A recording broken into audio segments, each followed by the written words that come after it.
बच्चों, आज मैं आपको आरोह पाठ पुस्तक से काव्य खंड में पाठ 5 घर की याद के प्रश्नोत्तर लिखवाने जा रही हूँ। प्रश्न नंबर 1, नीचे लिखे काव्यांश को पढ़कर पूछे गए प्रश्नों के उत्तर लिखिए। काव्यांश। हाय रे ऐसा न कहना है कि जो वैसा न कहना, कह न देना जागता हूँ आदमी से भागता हूँ, कह न देना मौन हूँ मैं खुद न समझूं कौन हूँ मैं, देखना कुछ बक न देना उन्हें कोई शक न देना, हे सजीले हरे सावन हे कि मेरे पुण्य पावन, तुम बरस लो बे न बरसें पाँच वे को बे न तरसें। प्रश्न का खंड। कब सावन से क्या आग्रह करता है और क्यों? उत्तर। कब सावन से आग्रह करता है कि वह उसके माता पिता व परिजनों को उसकी वास्तविकता के बारे में न बताए ताकि वे अपने प्रिय पुत्र की दशा से दुखी न हों। खाखंड। कब की वास्तविक दशा कैसी है? उत्तर। कब निराशा बरात भर जागता रहता है, निराशा के कारण वह आदमी के संपर्क से दूर भागता है, वह चुप रहता है तथा स्वयं की पहचान भी भूल चुका है। गाखंड। कब सावन को क्या चेतावनी देता है? उत्तर।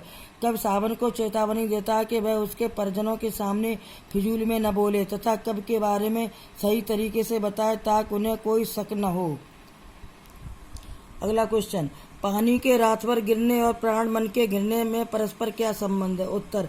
कब अपने घर से बहुत दूर जेल में कैद है, उसे घर से दूर रहने की पीड़ा, आकाश में बादल गिरकर बारिश करने लगते हैं, ऐसे में कवि के मन को स्मृतियां घेर रही हैं। जैसे जैसे पानी गिर रहा है वैसे वैसे कवि के हृदय में प्रियजनों की स्मृतियां चलचित्र की तरह उभरती जा रही हैं। पानी के बरसने के कारण ही उसके प्राण व मन घर की याद में व्याकुल हो जाते हैं। अगला क्वेश्चन। मायके आई बहन के लिए कवि ने घर को प्रताप का घर क्यों कहा है? उत्तर। कवि ने बहन के लिए घर को प्रताप का घर कहा है।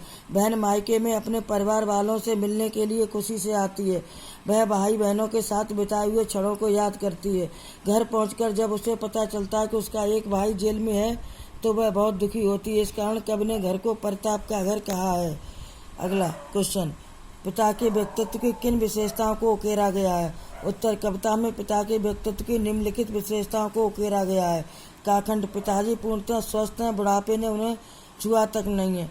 काखंड। वे खिलखिलाकर हंसते हैं। गाखंड। वे दौड़ लगाते तथा दंड पेलते। घा। वे मौत के सामने आने पर भी नहीं डरते। अड़ा। वे तूफान की रफ्तार से काम करने की क्षमता रखते हैं। चा। वे गीता का पाठ करते हैं। छाखंड। वे भावुक प्रवृत्ति के अपने पांचों बेटे को याद करके उनकी आंखें भर आती हैं। जाखंड। वे देश प्रेमी हैं, उनकी प्रेरणा पर ही कवि ने स्वाधीनता आंदोलन में भाग लिया। अगला क्वेश्चन। निम्नलिखित पंक्तियों में बस शब्द के प्रयोग की विशेषता बताइए। मैं मजे में हूँ, सही हूँ, घर नहीं हूँ, बस यही है, किंतु यह बस बड़ा बस है, इसी बस से सब बिरस है। उत्तर। कवि ने बस शब्द का लाक्षणिक प्रयोग किया है। पहली बार के प्रयोग का अर्थ है कि वह केवल घर पर ही नहीं है। दूसरे प्रयोग का अर्थ है कि वह घर से दूर रहने के लिए विवश है। तीसरा प्रयोग उसकी लाचारी व व्यवस्था को दर्शाता है। चौथे बस से कवि के मन की व्यथा प्रकट होती है जिसके कारण उसके सारे सुख छिन गए हैं। अगला क्वेश्चन। कविता की अंतिम 12 पंक्तियों को पढ़कर कल्पना कीजिए कि कवि अपनी किस स्थिति व मन स्थिति को अपने परिजनों से छिपाना चाहता। उत्तर। कवि जेल में है, वह सावन को कहता है कि वह उसके परिवार वालों को उसकी निराशा के बारे में न बताएं। यहाँ का दुखदायी माहौल, कवि का मौन रहना, आम आदमी से दूर भागना, रात भर जागते रहना, तनाव व निराशा के कारण स्वयं तक को न पहचानना आदि स्थितियां नहीं बताने का आग्रह करता है। वह उसे चेतावनी भी देता है कि वह कहीं सब कुछ सही न बक दे। उसके बताने के तरीके से भी परिवार वालों को संदेह नहीं होना चाहिए। कवि अपने माता पिता को कोई पीड़ा नहीं देना चाहता, वह उन्हें खुश देखना चाहता है। अगला प्रश्न। घर की याद कविता का प्रतिपाद्य लिखिए। उत्तर। इस कविता में घर के मर्म का उद्घाटन है। कवि को जेल प्रवास के दौरान घर में विस्थापन की पीड़ा सालती है। कवि के स्मृत संसार में उसके परिजन एक एक कर शामिल होते चले जाते हैं। घर की अवधारणा की सार्थक और मार्मिक याद कविता की केंद्रीय संवेदना है।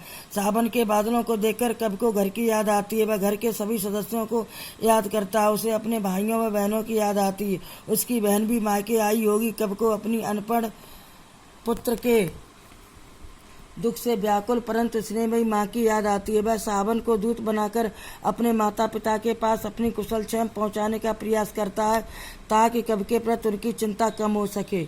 अगला क्वेश्चन, पिता कवि को सोने पर सुहागा क्यों कहते हैं? उत्तर, पिता कवि से बहुत स्नेह करते हैं। पिता की इच्छा से ही कवि ने स्वयं को देश सेवा के लिए अर्पित किया था, जिसकी वजह से वह आज जेल में था। उसने परिवार का नाम रोशन किया। इन कारणों से पिता ने कवि को सोने पर सुहागा कहा है। अगला क्वेश्चन, उम्र बड़ी होने पर भी पिता को बुढ़ापा क्यों नहीं छू पाया था? उत्तर, कवि के पिता की आयु अधिक थी परंतु वे सरल स्वभाव के थे, निरंतर व्यायाम करते थे और दौड़ लगाते थे।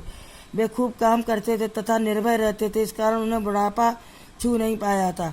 अगला क्वेश्चन, देखना कुछ बक न देना के स्थान पर देखना कुछ कह न देना के प्रयोग से काव्य सौंदर्य से में क्या अंतर आ जाता है? उत्तर, यदि कब बक शब्द के स्थान पर कह शब्द रख देता तो कथन का विशिष्ट अर्थ समाप्त हो जाता।